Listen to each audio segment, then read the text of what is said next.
with the agreement between Indonesia and the Philippines for her transfer here in the Philippines, effectively, the Indonesian government agreed to lower or commute her sentence from death penalty to life imprisonment.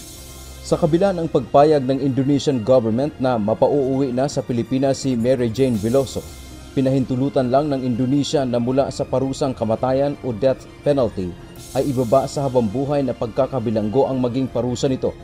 Ibig sabihin, may parusa pa ring nakapataw sa kanya.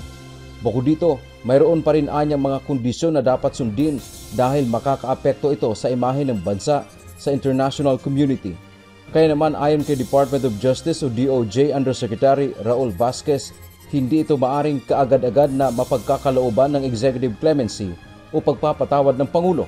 Hindi natin pwedeng talikuran yun pagkadating dito automatically kailangan nating i-pardon siya or executive clemency kasi magiging parang pagtalikod naman sa usapan sa Indonesia kasi humanitarian gesture ito eh.